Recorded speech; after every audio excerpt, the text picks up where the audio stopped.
The lesson today, the parasha for the week, the portion of the week is called Vayishlach. Vayishlach. Vayishlach means, and he sent. And he sent. Vayishlach. Taken from Genesis 32, verses 3 to chapter 36, verse 43.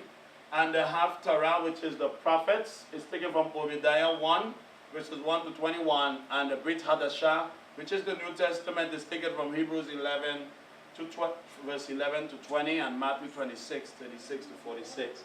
Bow your heads with me as we pray. Father in heaven, I come to you. I pray that your word may have its free course. I pray, Lord, that I may not add nor diminish from your word. I pray, Lord, that we all may fear and tremble at your word. For, Lord, you said to serve you with fear and rejoice with trembling. You also said that perfect love casts away all fear. Help us, Lord, that we will depart from evil through fearing you, but more so that we would love you, that we would not even think about doing evil because of the love that we have for you. That we'll yield in obedience to your command and to your wishes and to all that you command us like Abraham did. Bless us, we pray. Open our eyes, open our heart, and fill us with your Ruach HaKodesh, your Holy Spirit, that we may walk in the light of your word. In Yeshua's name I pray. Amen. Amen. All right. Vayishlach, and he sent. Jacob sent messengers to Esau. He sent messengers to Esau. Why? Because Esau wants him dead. But he wants to appease Esau and let Esau know, really, I want to give you gift. I am sorry for offending you. I am sorry for you being hurt. He was sorry. Jacob did not hate Esau. Remember, Jacob never hated Esau. Esau hated Jacob. The prophecy went by that Isaac entreated God for Rebekah to have children. God answered the prayer. Rebekah was pregnant with twins. Rebekah went and wondering what's going on. There's a war inside of her. And Rebekah said, inquire of the Lord, why is this thing happening to me? She asked all the ladies around, have you ever experienced something like that? They said no. She said, why is this strange thing happening to me? Rebekah entreated God, and God told her, Rebekah, 2 nations is in your womb. 2 people, separate people. The older will serve the younger one. The older one will be the servant to the younger one. God said that. Can God lie? No, he can't. So all the works that happened with Jacob and Esau ended up selling the birthright to Jacob because God said he would serve Jacob. Esau ended up, Isaac, it happened by chance. I don't think it was chance. It was ordained of God. It happened that Rebekah heard when Isaac was old. It wasn't a coincidence that Isaac was blind. He couldn't see. If Isaac could have seen, Jacob would never take the blessing. It was not a coincidence that when Isaac was blind, he told Esau, go and get the meat for me to bless you. Go and hunt. And God opened Rebekah's eyes. Rebekah could be 2 miles away. She would hear it because God allowed her to hear. Isaac telling Esau, go. And Rebekah said, my son, because she remembered what God told her. That man cannot, that boy, your older brother cannot get the blessing because God told me that you going to be the greater one. So it happened that she told Jacob, go, get the kid. I will fix the meat and go, your father, let your father bless you. Jacob said, but he didn't want to do it. My father might find out that I am not Esau and he will put a curse on me instead of a blessing. You know what Rebekah said? Let the curse fall on me. She said, if he curse you, it will fall on me. Because God told Rebekah. You understand?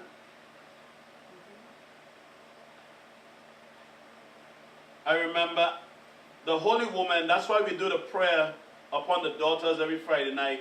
You used to make Elohim ka Sarah, Rivka, Rachel, Leah. May the Lord make you like Sarah, Rebecca, Rachel, and Leah. Because these ladies, they were spiritual. God spoke to them. They left, they crossed over. They were worshiping the gods of their fathers. The God on the other side of the flood. Sarah, they were worshiping the gods on the other side. But when God called Abraham, they followed. Sarah followed Abraham. She crossed over. And God, the God of Abraham, spoke to Sarah. But her brother Haran, her father Haran, her brother Lot followed Abraham. So God spared Lot, right? But all the fathers and the uncles, they were worshiping idols. Laban was worshiping devils. Laban had all his gods. Terah, Abraham's father, had a god for 12 gods. Every month there was a god. 12 gods he had. You understand? They worship other gods. But Abraham left these gods, destroyed those gods, and Sarah followed him and left the gods. The same thing with Rebecca. Rebecca was Laban's sister. And they were, their fathers, Nahor, they were worshiping all these gods. And Rebecca left her father's house. And she asked Isaac, pray to God, to your God, the God of your father, entreat him for me to have children. Because she knew what happened to Sarah. Because Sarah conceived when she passed the flower age and Sarah was barren. So if your God could do that for Sarah, pray to your God for me. I'm barren too. And God heard. She got twins. So she believed in the God and she believed in his promises. So Rebecca wanted to make sure that whatever she can do to make the blessing happen, she will do. Because she knows what the Lord said. And that happened. Rebecca, Jacob got the blessing, and that fulfilled all what God said to Rebecca. Even though there was hatred, even though somebody was angry, even though somebody, let me tell you, brother, let me tell you, whether you do good or bad, they're going to hate you, you know. It's better for them to hate you for doing good than for doing bad.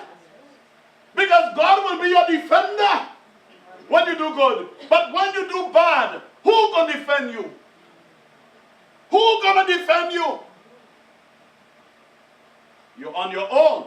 So listen. Vayishlach, and he sent. So Esau, Jacob sent message to Esau. We're gonna read.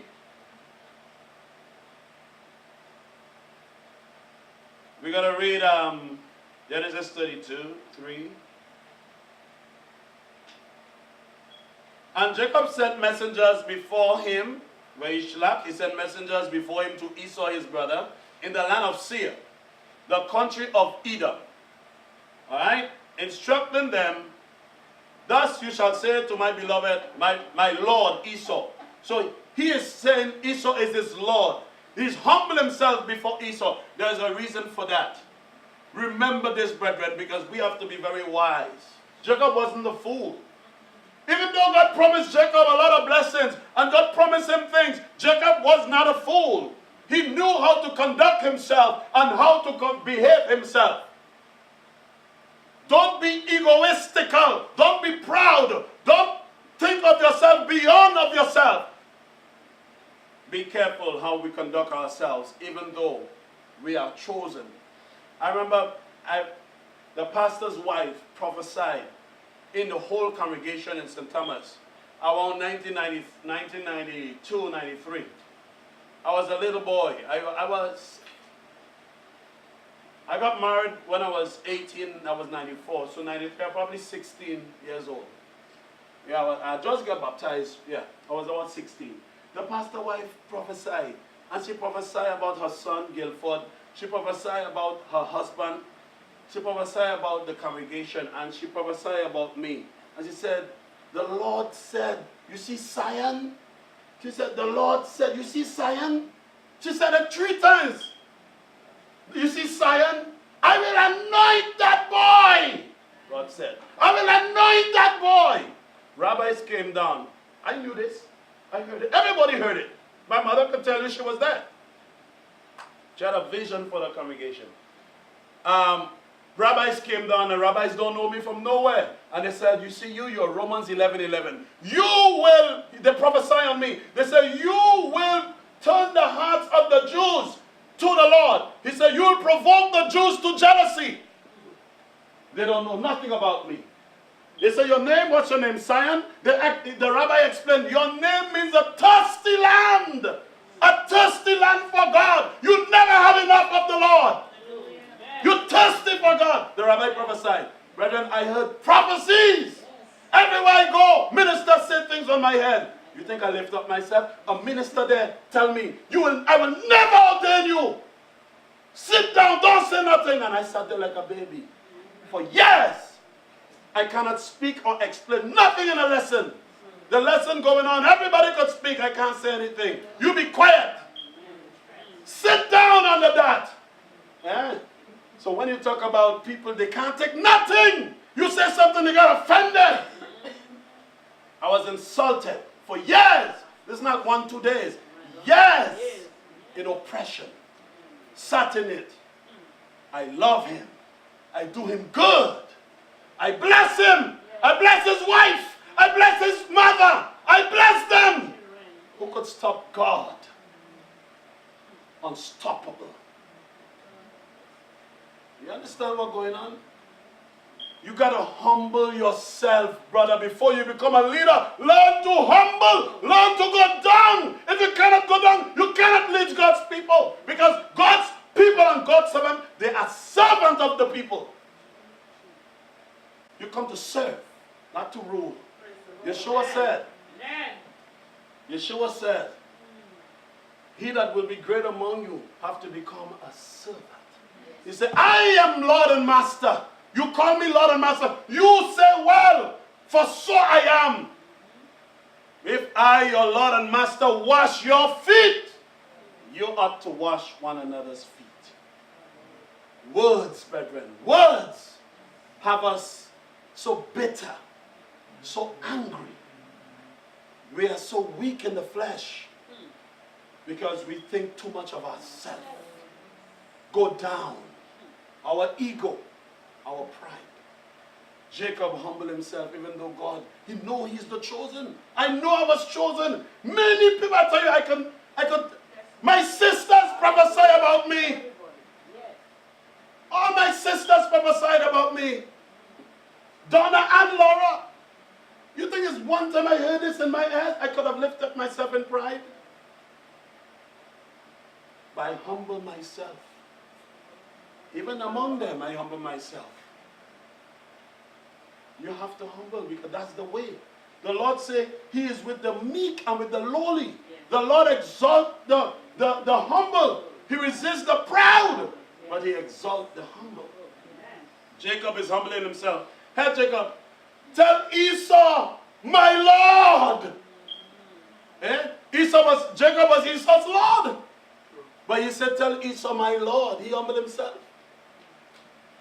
God told Abraham, you see the land of Canaan, I will give you all that land wherever your feet stand, and from as far as your eyes can see, I will give you all that land. When Abraham came to the sons of Heth to buy the parcel of ground in the cave to bury Sarah, Abraham come and say, this land going to belong to me, you know. God is going to give me all this land. God is going to give me all this land. You guys have to honor me because that land belongs to me. My God said he's going to give it to me. Give me a parcel of land. He didn't come that way. Abraham bowed himself before the sons of Canaan, the sons of Heth, and he told them, please give me a parcel of land that I may bury my dead. They say, whatever piece of land you want, Abraham, you could take. Abraham said, because you tell me I can get whatever piece of land, he had a land in mind already. I want the cave and the field with it. They said, okay, Abraham, you can have that. That's nothing. You can take that. They were giving it to him free. Abraham said, no, I don't want it free. What's the value? I'm going to give it a full price. Abraham bought it. Amen. You think Abraham didn't know what he was doing? Amen. Brothers and sisters, you have to be wise when you walk this road. You cannot walk like a fool. The Bible tells us, be circumspect. Be wise. Don't be foolish. Walk circumspectly, not foolishly. These are the times because the days are evil. Be wise. You have to walk circumspectly because we're dealing with an evil world. We deal with evil people. So we have to walk circumspectly, not foolishly. Jacob was circumspect. Abraham was circumspect. They were wise. They know their surroundings. So Abraham told them, Abraham humbled himself. He bowed before the sons of Heth, even though God already promised him that land. So we got to be wise. I'm coming to you. So Jacob said, tell Esau, instructing them, he gave them specific instruction. You shall say, verse 4, you shall say to Esau, my Lord, thus says your servant Jacob. He's telling them, tell Esau, I am his servant. Jacob, I have sojourned with Laban and stayed until now. I have oxen, donkeys, flocks, male servants and female servants. I have sent to tell my Lord in order that I may find favor in your sight. He's telling them to tell him that I want to find favor in your sight. And the messengers returned to Jacob saying, we came to your brother Esau, and he is coming to meet you. And there are 400 men with him. Then Jacob was greatly afraid and distressed. He divided the people who were with him and the flocks and herds and the camels and took into 2 camps, thinking if Esau comes to take to the one camp and attacks it, then the camp that is left will escape. So he was afraid because Esau coming with an army to destroy him. So this is a very terrifying situation that Jacob was in.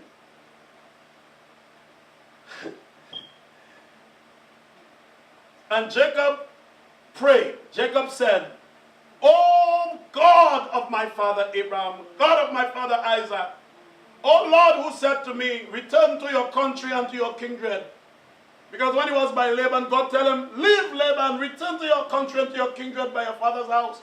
So he's praying to remind God, you tell me to leave, but look, my brother, have 400 men coming to kill me and my children. He said, leave your country, return to your country, to your kindred, that I may do you good. Jacob reminding him, you say you will do me good? I am not worthy of the least, you see how humble he is, of the least of the deeds, of steadfast love, and all your faithfulness too, that you have shown to your servant. For with only one staff, my staff, I crossed this Jordan, and now I have become 2 camps. Please deliver me from the hand of my brother, from the hand of Esau, for I fear him, that he may come and attack me and the mothers with the children. But you said, I will surely do you good, and make your offspring as the sand of the sea, which cannot be numbered for multitude. Jacob believed what God said. Yeah, God made these promises to Jacob.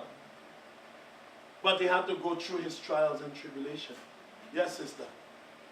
I'm kind of confused because Rebecca tricked Jacob's father into blessing him, giving him the blessing instead of Esau. So why was God so loved Jacob so much when Jacob knew he wasn't supposed to get the blessing and he was on the run? Why did God choose him? Why God loved him so much? Yeah, because he stole the blessing from Esau and he knew what he was doing. Okay, the reason why, remember I taught a couple of weeks ago that if you have a talent and you despise the talent and you don't use it, you will lose it. Remember, God said he will take the talent from you who have 1 and give it to the one who have the 10 because he despised it. Esau despised his birthright. So God took it from the one because he despised it. So God gave it to the one who valued it, which is Jacob. Esau was commanded, Jacob and Esau was sent to Shem to learn about God. Esau refused to go. Jacob went. The point is, Esau was running after the physical things. Jacob was looking for blessings. That's why God loved Jacob. Two different people. Some people today, they only want the material things. They don't want the blessings of God. They want to go through nothing. They want ready done. They don't want to suffer for the name of the Lord. They don't want to make sacrifice for God's name. For example, Esau was hungry. He sell everything that's spiritual. He give it up for food. Some people in Hebrews, they die. Refuse to accept deliverance, than to give their faith up. Esau give up his birthright for bread, one meal. Ah, come on, he deserve it? Don't get confused. Because God searched the heart. He despised his birthright, therefore he lost it. Well, that's why that happened. Now, he praying because his brother don't like him, his brother hate him. Jacob didn't steal the birthright. Remember that. Jacob did not steal the birthright. He bought it. Esau sell it for just one meal. One piece of bread and a porridge. That's the value he had for it. Same thing today. If you have something you don't value, you will lose it. So Jacob received, now the person that have the birthright is supposed to get the blessing. Isaac was not supposed to bless Esau. That's not Jacob's fault, that's Isaac's fault. Isaac knew what God said. Isaac knew that the older one must serve the younger one, but he loved the meat. It's Isaac that sent Esau to get blessing, to go and for him to bless him. But Isaac's supposed to know what God said. Why are you sending him to get blessing when you're supposed to bless the younger one? Look at Jacob. Joseph bring Manasseh, the older son. Manasseh and Ephraim, right? When Jacob met Manasseh and Ephraim, he said, bring them, let me bless them. Jacob and Joseph put the older son Manasseh in Jacob's right hand. And he put Ephraim, the second son, in Jacob's left hand. Jacob couldn't see, Jacob was blind. He couldn't see because of his age. You know what Jacob did? Instead, Jacob do this. Right hand Manasseh, left hand Ephraim. Jacob do this. Joseph said, no, my father, this one is the firstborn. Jacob said, I know my son, but Ephraim will be the ruler. Ephraim will be the stronger one. Ephraim will multiply. And look what happened. Who was ruling the northern tribe? Who was ruling the 10 tribe? Ephraim. Jeroboam was from Ephraim, the first king in the northern tribe. God don't lie.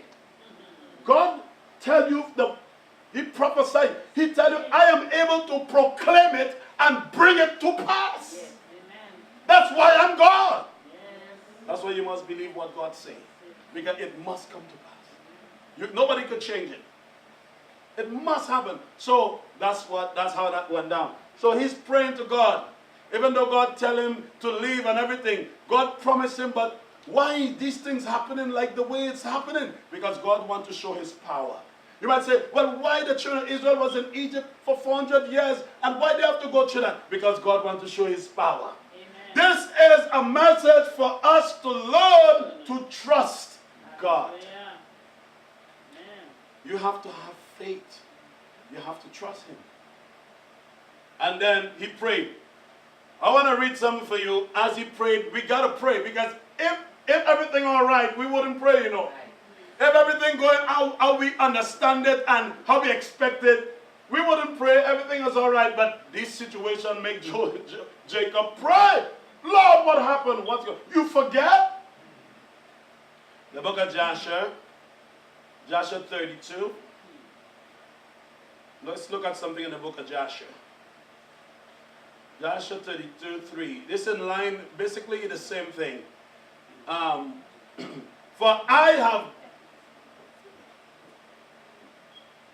So Jacob sent messengers, And he commanded them, saying, verse 2, he commanded them, saying, thus shall you say to my lord, to Esau, thus saith thy servant Jacob, let not my Lord imagine that my father's blessings, with which he did bless me, has proved beneficial to me. Jacob is sending messages to tell Esau that. And he said, for I have been these 20 years with Laban, and he deceived me and changed my wages 10 times, as it have been already told unto my Lord. And I served him in his house very laboriously. That's the book of Joshua, okay? 32. And God afterwards saw my affliction, my labor and the work of my hands, and caused me to find grace and favor in his sight. And I afterward, through God, great mercy and kindness, acquire oxen and asses and cattle and men servant and maid servant. And now I am coming to my land, and my home to my father and my mother, who are in the land of Canaan, and I have sent to let my Lord, he humbled himself again, know all this is in order to find favor in the sight of my Lord, so that he may not imagine that I of myself obtain wealth, or that the blessing with which my father blessed me has benefited me. So he's pleading with his brother, trying his best, you know.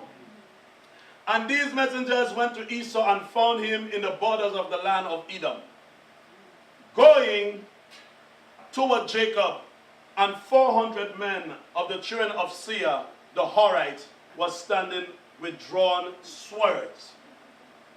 They came with sword in their hand to annihilate, to kill. Let me see. Let's go to verse 16. God made a promise to deliver Jacob. He's in trouble by the hands of his brother. Jacob prayed to the Lord.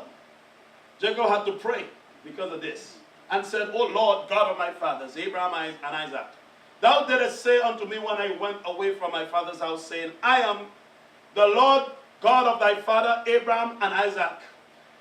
And unto thee do I give this land and thy seed after thee, and I will make thee thy seed as the stars of heaven, and thou shalt spread forth to the four sides of heaven, and in thee and in thy seed shall all the families of the earth be blessed.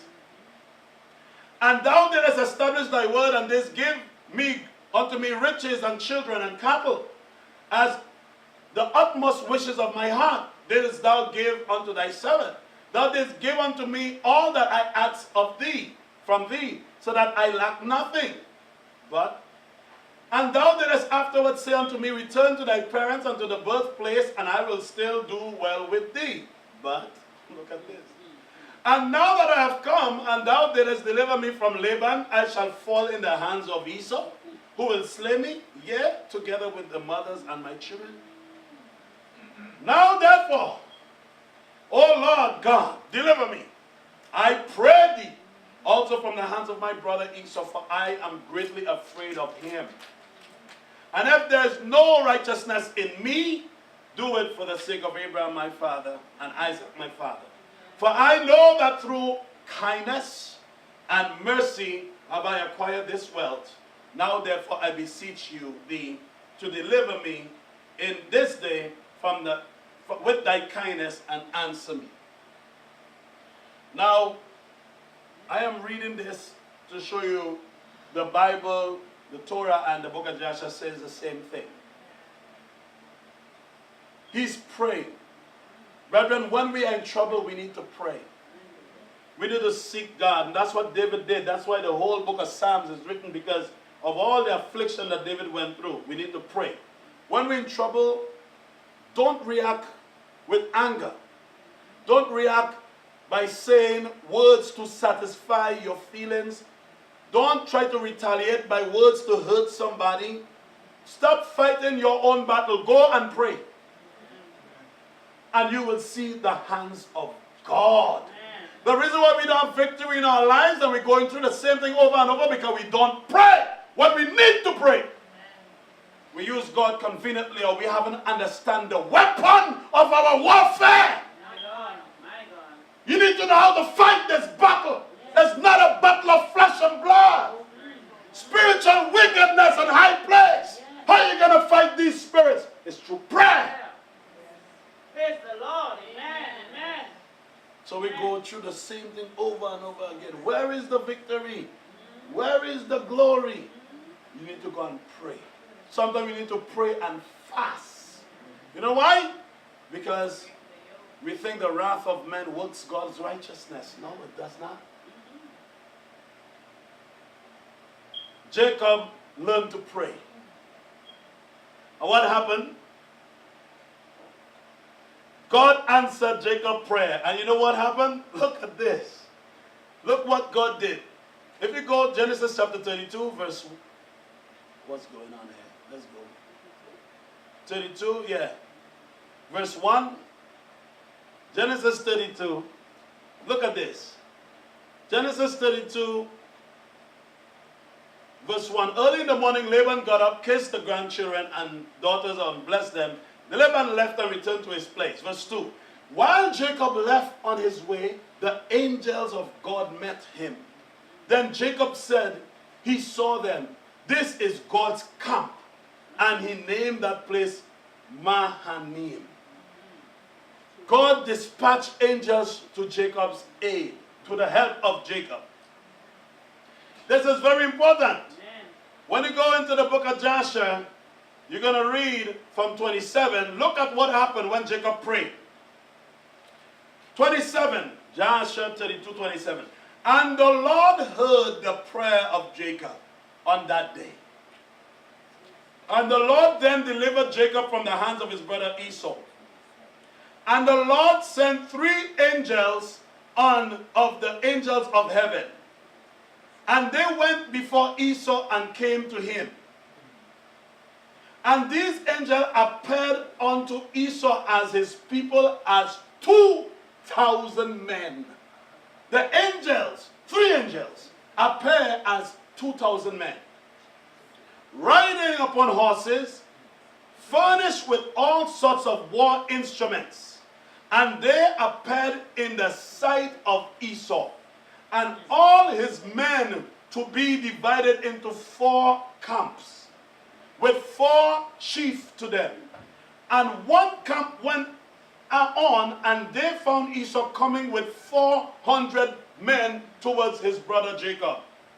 And this camp ran towards Esau. Now we're talking about 3 angels, appears 2,000 men. They divide themselves into 4 camps. Look at this. And they came towards Esau and his people. And what happened? Coming with Esau. So, and on the camp, verse 30, and one camp went on, and they found Esau coming with 400 men towards his brother Jacob. And this camp ran towards Esau and his people and terrified them. And Esau fell on his face, fell off the horse in alarm. And all his men separated from him in that place. He was alone. All the 400 men left, for they were greatly afraid of the angels. 31, and the whole of the camp shouted after them when they fled from Esau, and all the warlike men answered, saying, surely we are the servants of Jacob. Who is the servant of God? You see who Jacob was? The servant of God. Brethren, if you humble yourself, and if you do what is right, God will call you his servant. The angel said, surely we are the servants of Jacob. Who is the servant of God? And who then can stand against us? They say. And Esau said unto them, O then my Lord and brother Jacob is your Lord, whom I have not seen for these 20 years. And now that I have this, they come to see him. Do you treat me in this manner? So Esau playing the game. He's telling the angels, I come to see my brother. And you treated me like this? And the angels answered him, saying, as the Lord liveth, were not Jacob, of whom you speak, thy brother? We had not let one remaining from thee and thy people, but only on the account of Jacob we will do nothing to them. And this can pass. And Esau and his men went and Esau and his men, and it went away. And Esau and his men had gone from them, and Esau and his men had gone from them about a league, when the second camp came toward him with all sorts of weapons. And they also did unto Esau as his men at the first camp had done to them. So you see how God terrified Esau. Now you may wonder what happened. Esau is coming with 400 men with swords in their hand, and all of a sudden, he didn't kill Jacob, he just kissed him on his neck and crying. What are you crying for? You don't have to bring 400 men to cry on Jacob's neck. So this happened it took him four camps to convince Esau, don't touch this guy because we are his servant. The third camp came. We read in 38, you don't need to read all of that. But you see what I'm saying? God, the point of this whole thing when you keep reading, God dispatched angels to fight for Jacob. And Jacob saw, in Genesis 32, verses 2, we just read it, Jacob saw the camp, he called it Manahim. That's what the camp did. That camp went and appeared to Esau as men and let Esau know, if you mess with Jacob, we will slaughter you guys because we are Jacob's son. Brother, you think that's something unusual? That's not something unusual, you know. You know why? 2 Kings, Elisha saw something. Let me see if I can find it. Kings. 2 Kings. Look at this. 2 Kings 6:16. This was a battle. Everywhere the Syrian army go, Elijah the prophet tell the king where they are. They come in here, they come in here. The king said, one of you guys are leaking information to Elijah. There's a leak. Everywhere we go, the children of Israel know where we're going and they know our battle strategy. Who is leaking? The man said, oh king, you don't know what's going on. There's a man in Dotham, in Israel, a prophet named Elisha. He knows what you say in your bedroom. The king said, okay, we're going to go and get him. Let's go and get that prophet, because if we don't get rid of that prophet, we'll never win a war against Israel. So they make the journey. When they come to the prophet, look what happened. Let's read from 15. We're looking at 2 Kings 6. Let's read 15. Now when the attendants of the man of God had risen early and gone out, behold, an army with horses and chariots was surrounding the city. So his attendant said to him, alas, my master, what are we going to do? Because the whole Syrian army come for one man. Hey, listen to the prophet. Fear not, my son, he replied, for those who are with us are more than those who are with them. Amen. Then Elisha prayed and said, Adonai, please open his eyes that he may see. Then Adonai opened the eyes of the young man, and he saw, and behold, the mountain was full of horses and chariots of fire all around Elisha. That story is a beautiful story. Elisha prayed and asked God to blind them, and they were all blind like sheep, don't know where they're going. Elijah brought them to the same king and asked, and the king said, wow. And Elijah prayed, God opened their eyes, and they see the whole army is in front of the king of Israel. The king said, Father Elisha, should I smite them? What should I do, smite them? You know what Elisha tell them? No. If you have captive, when you kill your captives, feed them, feed your enemy. Elijah fed all of them, the kings, the army of Syria. And after they feed them, give them bread, they never come to fight Israel again. Amen. Feed your enemy, brothers. Do good to them that hate you. Pray for them that despitefully use and persecute you. It could be your wife. It could be your husband. It could be your friend. It could be your enemy. It could be your neighbor. It could be your boss. Feed your enemy. Do good to them. Pray for them. And watch God work. Amen. Let this message is to really, for you to understand, God is who's going to fight your battle. Don't try to fight this battle. Pray and watch God dispatch angels. God will send deliverance I have a testimony. In high school, I'm a young man. I always look different. I always try to follow God. From the time I was a young man in high school. And there was me and a big guy, a guy who was tall and big. They call him Big Cat. Big Cat. We caught a ride together. We was catching ride. We got a bus is always late. So we catch a ride. We was on the road catching ride and we caught a ride together. We went into the car with this young man. He stopped in an area called Smith Bay in St. Thomas. And he let he saw a young lady that, a very loose young lady. And the young lady kissed all the guys in the car. I'm the only one that don't want to kiss. All the guys, she kissed all of them. I didn't want her kiss. So Big Cat felt bad. So Big Cat went to impress the young lady and went and tell the young lady I said something about her. Next day I come to school, the young lady come cussing me out at the bus stop. You said this, you this, you that, you this, you that. I said, what are you talking about? I just don't want to involve in, leave me alone, that kind of way. Big Cat now decided, because he looked like he liked the young lady, so he wants to impress her. So Big Cat live in an area called Anna's Retreat. I live in Tutu. Big Cat catch the Tutu bus that day. And he come in Tutu, high rise, to fight me. He leave his bus, come on my bus to fight me. As soon as I get off the bus, Big Cat get off the bus. And Big Cat come to me and want to punch me and fight me. When I see Big Cat want to punch me and fight me, I used to practice my little karate, so I start swinging kick, I start doing roundhouse and things like that. Big Cat never hit me. But the problem is, in the islands, they part the fight. So he never hit me. I probably cut him a little kick here and there. But because when they're big, you got to stay far from them. Kick them. But I know it's not over because in school, they always have gangs. And they like to come together and gang. And I bet they escape by the skin of my teeth because if that guy hold me, I'm finished. Because he big. So when I went home, I'm thinking about tomorrow. And Anna's gang. And the posse. Anna's posse. Because they always come and fight as a group to jump you or beat you.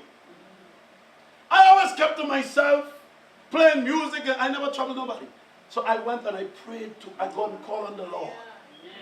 I prayed to God. I said, Lord, I didn't do this man nothing and these people nothing.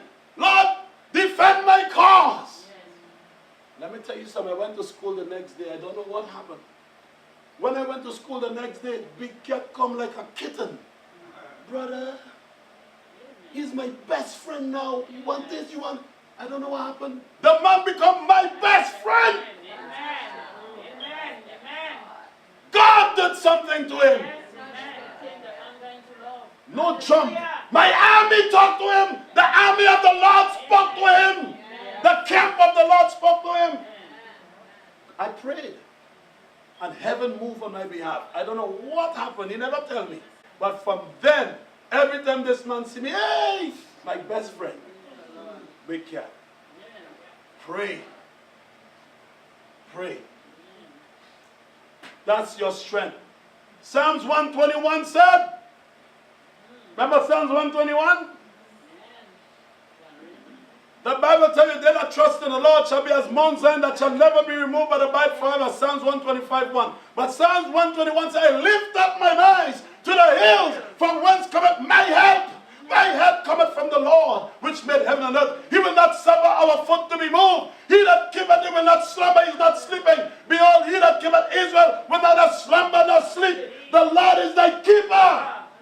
The Lord is thy shade upon thy right hand. The sun will not smite you by day, nor the moon by night. He shall preserve your soul. He shall preserve your going out and your coming in from this time forth, even forevermore.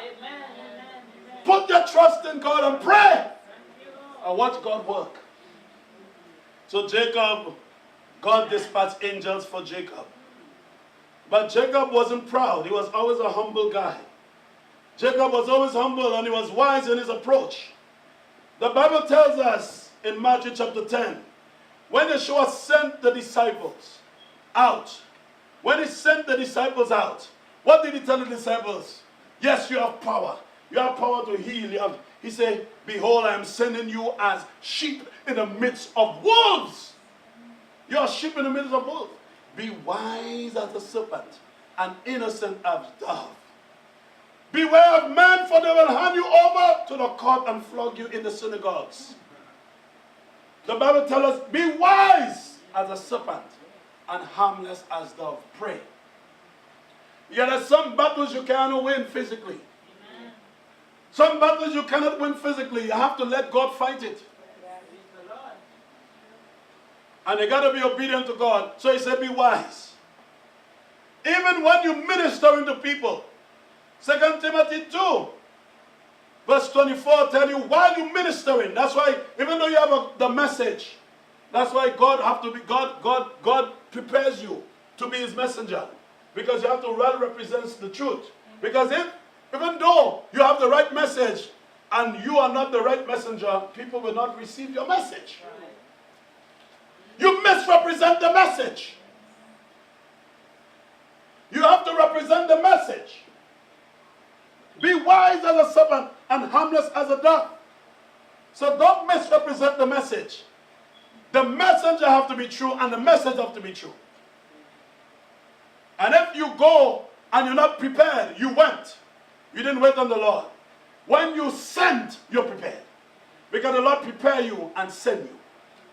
So he said in 2 Timothy 2, 24, the Lord's servant, the word says slave here, the Lord's slave or servant must not be quarrelsome, but be kind to all, able to teach, tolerant. Let him give guidance with humility to those who are oppositions. Perhaps God will grant them a change of mind, leading to the knowledge of the truth. It's the pray, perhaps God will give them that knowledge of the truth. Pray. So we always have to pray, even when we're ministering to people. And we have to be gentle and patient. Amen. See, this walk is a very humble walk. It's not ego, it's not pride, it's nothing like that. You are called to serve. Jacob, you know, when Jacob finally met with his brother, because we got to close, even before Jacob met the brother, he wrestled with the angel, right? The angel wrestled. And you know what? I just want to show you what Israel means. His name was changed from Jacob to Israel. Israel means, look at here in the Hebrew, right? Israel, it means God strives. Another name for Jacob, God strive, which means God fight for you. God fights for you. God strive. Look what, and it's taken from the root word. Israel is taken from Sarah and El.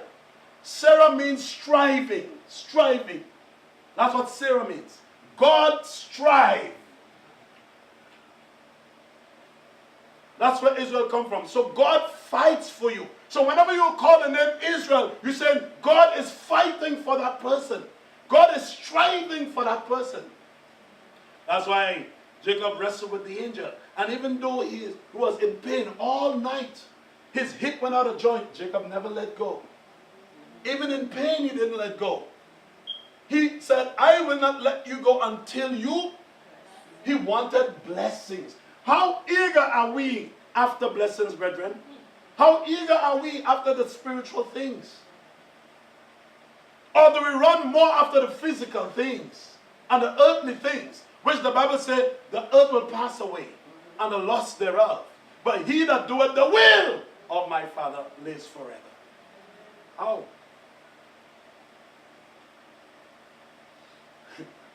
So Jacob wrestled with the angel and he seeked the blessing. So the angel changed his name from that point and said, your name shall no more be called Jacob, but Israel, an overcomer. God will fight for you, Jacob. God will deliver you from the hands of your brother. God will fight for you. I just want to remind you There's some names, even in the end of the parasha, there's some names of Esau children. When you go all the way down, there's some names there. There's some names I want you to emphasize. Esau had a son. His son name was, let me show you the verse. 36:4. Genesis 36:4. And we're going to close. I want to bring a point to you here. Summarize it. Genesis 36, yeah. You see, verse 4. Esau, one of Esau's wife, and Ada bore to Esau Eliphaz. You see that name Eliphaz? Esau's firstborn. Very important name, especially when you read the book of Joshua. Yeah. Eliphaz had a son named Zepho. And Zepho, you will see verse 10. These are the names of Esau's son. Eliphaz, the son of Ada, the wife of Esau, right? And then 11, the son of Eliphaz was Teman, Omar. That's why you hear about Teman. Teman is Saudi Arabia. Eliphaz was Teman, Omar, Zepho. You see Zepho there? Zepho was the son of Eliphaz. That's Esau's grandson. And even one of the sons of Esau also was Amalek. The Amalekites, look right here. You see Amalek right here in verse 16? Yeah. Amalek, that's the Amalekites that attack Israel from the back. And that's who, and God promised in the Torah that he will have a continual battle against the Amalekites to destroy them. That's why he sent King Saul to destroy the Amalekites. But King Saul saved Agag the king. And then, who was Haman, who wanted to kill Mordecai? An Agagite, one of the sons of Agag, the same Amalekite. He wanted to kill all Jews. Agag, that's the son of Esau. So you see how they hate Jacob. Always hating Jacob. Esau hates Jacob. Jacob never hated Esau. That's why God said in Malachi, Esau I hate and Jacob I love. And God said, I will have perpetual anger against Esau. God have indignation against Esau because of the hatred that they have for Jacob. Amalek is one of the sons. But Zepho ended up leaving and went and ruled over Rome. Zepho was one of the kings in Rome. One of Esau's sons. And then, when you go down to chapter 90 of Joshua, we're going to close with this. Look at this. You're going to understand something that is so interesting. So when you read about Esau, look in the book of Joshua here. We have about Zepho, the Shittim. Whenever you see the Zepho and the children of Shittim receive with great honor. So we don't have time to go through all of that. But Zepho reigned, verse 6, Zepho reigned over all the children of Shittim securely. So he reigned. That was Zepho, one of the sons of Esau, grandson of Esau. He reigned over Rome. That's Shittim is Rome. Now when you go down to chapter 90 of this book, look at this. Look at this. You're going to understand something, why this thing is so important. I wish I had more time to explain to you, because Obadiah, Ezekiel, and Psalms 137 talks about Edom. And you're going to understand who is Edom and why Edom is playing a role today. Today, modern day today, Edom hate Israel. They hate the Jewish nation. Edom, you're going to understand. When you read this, you will understand a little about Edom. Eventually, Zepho died, and they had a king. They had a king of Rome, Shittim, and Albinus, king of Shittim, went forth that year. That is the 31st year of his reign, and a great force with him of the mighty men of the children of Shittim, and he went to Seir to fight against the children of Esau. So now this Roman king is fighting against Esau. And Hadad, the king of Edom, heard his report and went forth to meet with him. And heavy people and strong force engaged battle with him in the field of Edom. So Rome is fighting Edom. Rome is fighting Esau. And the hand of Shittim prevailed over the children of Esau. And the children of Shittim slew of the children of Esau 220,000 men. And all the children of Esau fled from before them. And the children of Shittim, which is Rome, pursued them, and they reached Hadad, king of Edom, who was running before them, and they caught him alive. And they brought him to Abianas, king of Kittim. And Abianas ordered him to be slain.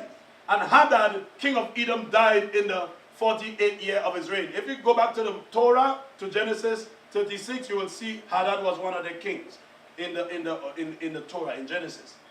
And the children of Kittim continued to pursue Edom, and they smote them with a great slaughter. And Edom became subject to the children of Kittim. And the children of Kittim ruled over Edom, and Edom became under the hand of the children of Kittim and became one kingdom. Do you understand that? Edom and Rome became one kingdom from that day. And from that time, they could no more lift up their heads, and their kingdom became one with the children of Kittim. You know what time that happened? Hey, if you keep going down, you're going to see this occurred during the time when Joshua conquered the land of Canaan. In those days, after the children of Israel had driven away all the Canaanites and Arab, Joshua was old and advancing yet. When that war against Edom and Rome, when they become one kingdom, was when the children of Israel conquered Canaan, when Joshua brought them in there. What does that tell you? Rome is Edom. All the people that was in Edom, because eventually people were still living in Edom. Rome ruled over them. But what happened? David fought the Edomites. Eventually God put a curse on Edom and said he would make Edom desolate. All the people that were in Edom lived in Rome. So Rome is part of, whenever you read about Edom or Edomia, because right now there's no Edom. Edom is desolate like how ancient Babylon is desolate. God put a curse. I could read it for you. We don't have time. You know, Obadiah and Malachi say that. Malachi say that. Malachi, let me tell you the scripture and verse. Malachi 1. Malachi chapter 1 and Obadiah chapter 1 tell you how God will destroy Edom. All of that. Now remember Herod. Herod was in the New Testament. Herod was an Edomite, and he was a Roman governor. Herod was a Roman governor and Edomite. So brothers and sisters, you see that Rome? You see Rome? That's why they hate Israel. That's why they want to take over the holy mountain. Because they have Edom. They are one kingdom. Rome and all Jewish rabbis will tell you Rome is Edom. Let me leave it there. There's a lot of deep stuff, prophetic things I would love to share with you. In Daniel chapter 7, you're reading about Edom. The fourth beast in Daniel. The fourth beast in Daniel. By the time you reach to the New Testament, Rome is Edom. From the time Yeshua was born, Rome is Edom. From the time they destroyed the temple, Rome is Edom. From the time the Bar Kokhba revolt and hatred, Rome is Edom. The Crusaders is Edom. And they created the Muslim faith. And they're using the Arabs to conquer Jerusalem. Today is a dispute. Catholic Church, Holy Sepulchre, mosque, everything. They are one, fighting against Zion. Trying to take, and they hate Jacob. Daniel 11 said they have, the Bible tells you that they have indignation, hatred towards the Holy Covenant. The covenant that God made to give the land to Abraham, Isaac, and Jacob. They're promoting the same cause of Edom. Same Rome today. Brothers and sisters, leave Babylon. Babylon is Rome. Babylon is Edom. Leave Babylon and come to Zion. You see what we're doing with these Jewish songs and all this Jewish thing? We're restoring the first century faith, and we're protesting against Babylon. The Bible tell you, leave Babylon, my people. Come out of her, my people, that you may not be partakers of a sin and receive our plague, because God hates Edom. We got to be careful and come to Zion. Let us pray.